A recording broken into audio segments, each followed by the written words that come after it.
Hockey fans, welcome to this week's edition of BoardCheck, Impact Media's weekly drive through the neutral zone into the world of professional hockey. I'm your host, Jeremy the Impact York. Did not get a show done last week. Got just didn't have just couldn't find the time. Couldn't find the time. I have no excuses there. That's on me. But we've got plenty of action to talk about this week, including some Preds, some Canes, some Glads, KSU men and women both playing this weekend.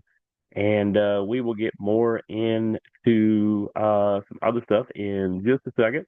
But first, and the River Dragons, I mean, gosh, we're just going to get into all sorts of stuff tonight. So let's start with, or of course, if you want to follow the show, go to our YouTube channel, BoardCheck 99. Had to think about it for a minute.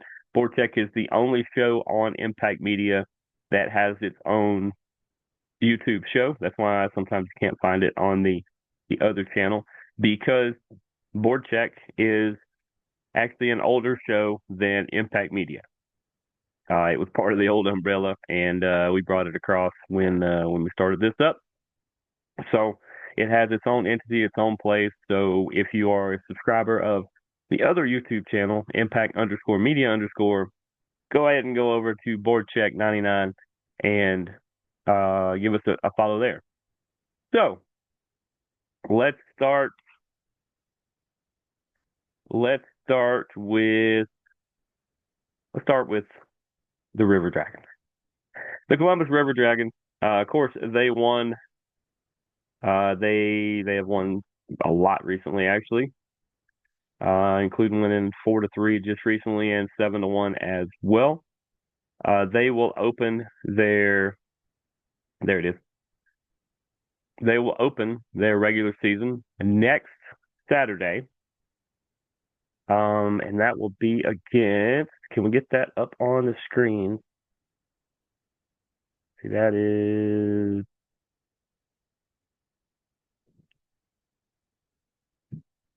the 15th, I believe. I believe that's the 15th. Let's see, 7 days. Yeah.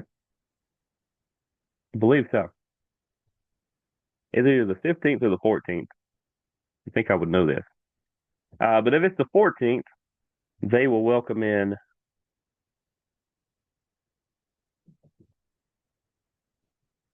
the PD Ice Cats from South Carolina.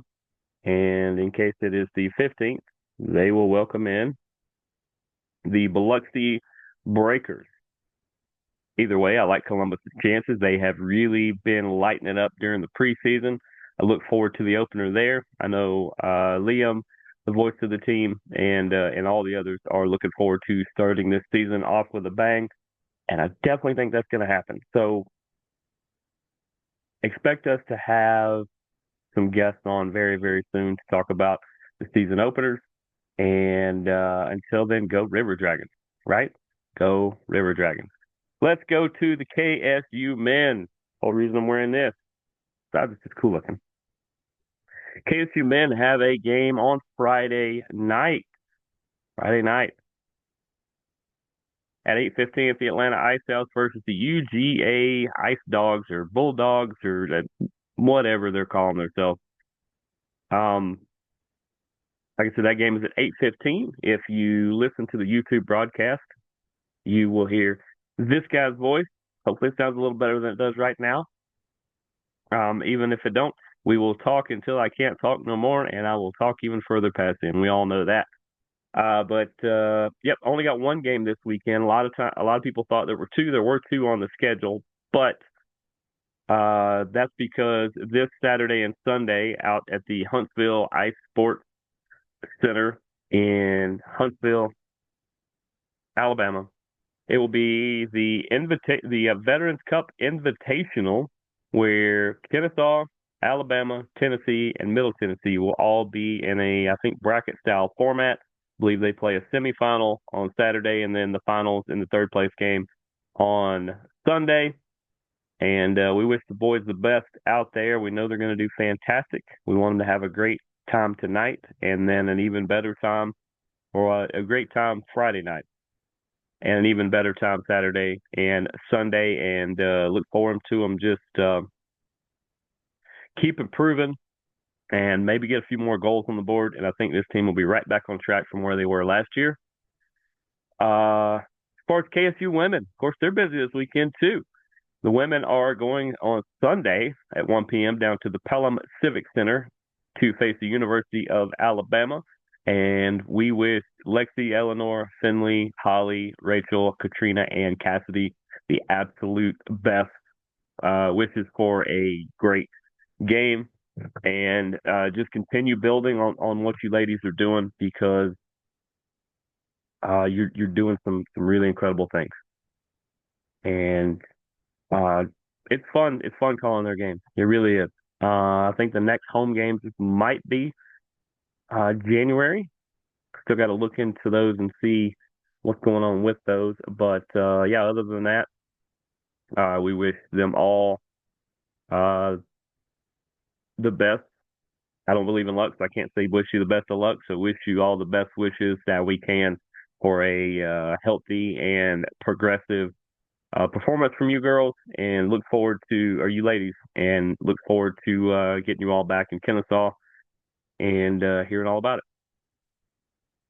Let's go to the NHL. Let's go to the NHL, right? Some big things have happened this week. John Tavares scored his 500th goal. The Maple Leaf standout is just a just tremendous addition to the league and so great to have. And he's meant so much to the city of Toronto and the Maple Leafs organization that we applaud. We applaud you, John Tavares, for your 500th goal.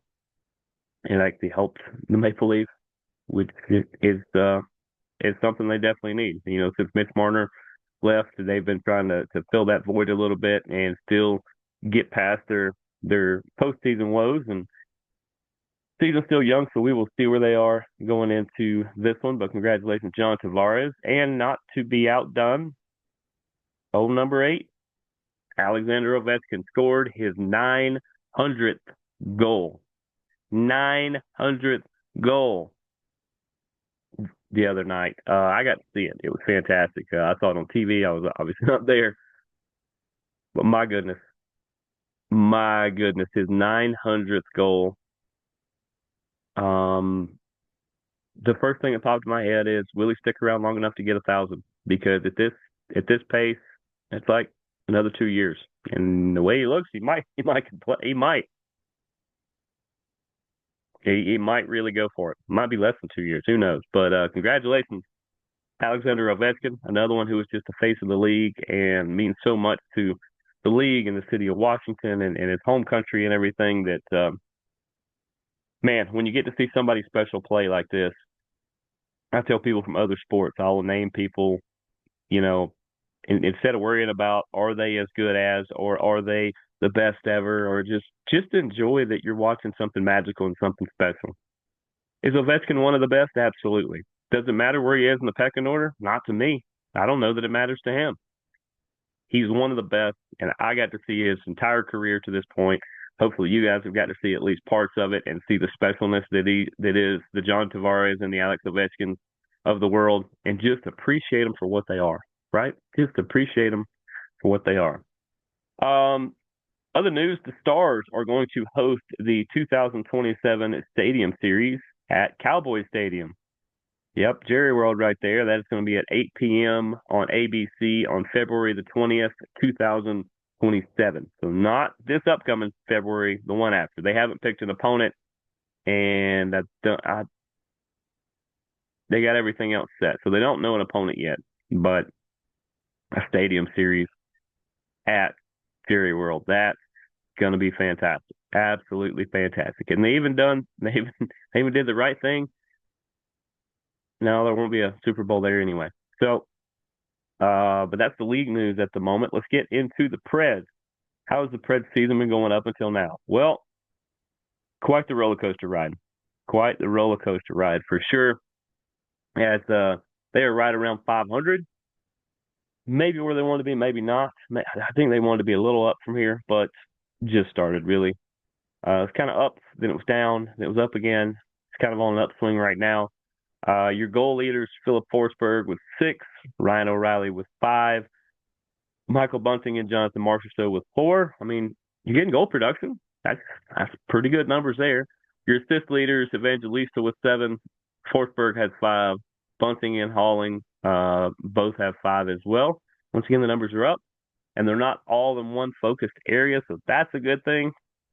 And then UC Saros has all 5 wins that the team has right now. He has a 2.95 goals against average and a 900 save percentage. That's not bad. That's outside the 5 wins. That's a little low. I mean, the goals against is a little high, and the save percentage is a little low.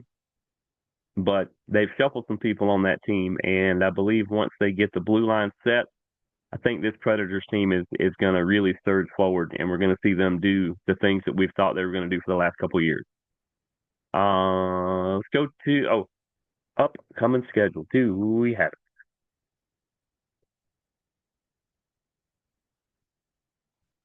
it? Upcoming schedule for the Predators.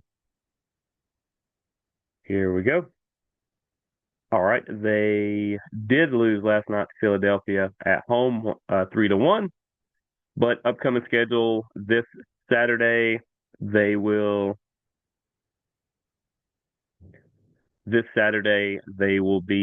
host Dallas at 3:30, and on Monday they will be in New York to take on the Rangers.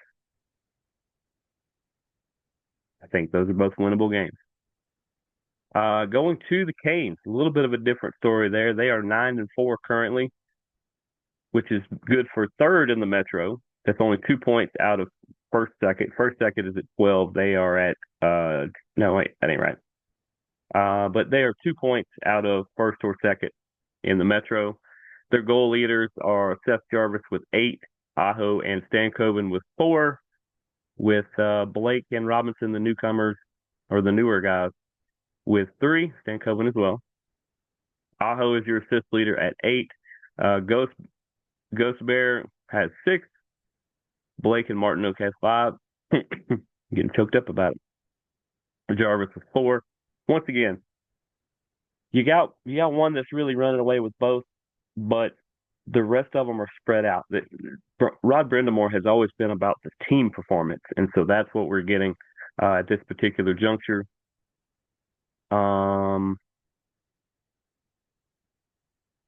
Frederick Anderson right now 4 wins. Brandon Busey has 3, and Kochetkov has 1. Of course, Kochetkov is the shutout. Anderson has a 2.96 goals against average and a 894 save percentage. And Busey has a 225 goals against average and a 916 save percentage. And they're up 10 weeks schedule. It's good to have 3 goalies. I know they technically want to have 2, but most recently on Thursday night, they won 4-3 versus Minnesota. They will host Buffalo on Saturday, a 7 p.m. puck drop there. They will go to Toronto on Sunday for a 7 p.m. puck drop there.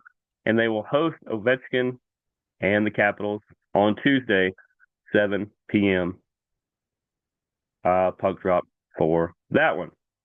Now let's move to the Atlanta Gladiators. They recently lost 3-1 to Greenville on that day game.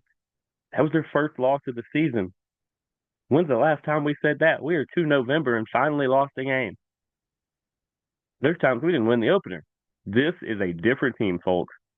They currently have 12 points. They are first in the South. Second place, South Carolina Stingrays have 10. Your goal leaders there are Alex Young and Mickey Burns with 3. Louis Boudon and Chad Nychuk, along with Anthony Ferriolo, have 2. Your assist leaders are Kalen Lind and Boudon and Nychuk with 4. Mike McNamee and Alex Young with 3. The 2 goaltenders, Ethan Hyder, 3-1. He got that loss the other day. 3-1 with a 2.53 goals against average and a 923 save percentage. And then TJ Semtefelter, 3 wins, 1 shootout, a .67 goals against average, and a 969 save percentage. They are on fire. They are absolutely on fire. Of course, upcoming games. Friday night, they will they will be in Jacksonville to take on the Icemen, 7 p.m. puck drop there. On Saturday, they will be in Savannah to take on the Ghost Pirates, 7 p.m. puck drop there. And then they play a couple times next weekend, also on the road. So we'll get into those next week as well. But this has been another great edition of BoardCheck. I'm your host, Jeremy the Impact York. Thanks for tuning in. And as always, deuces, gooses, go watch hockey. Go Glads, go Canes, go Preds, go Owls, go Owls, go River Dragons. I think that's everybody.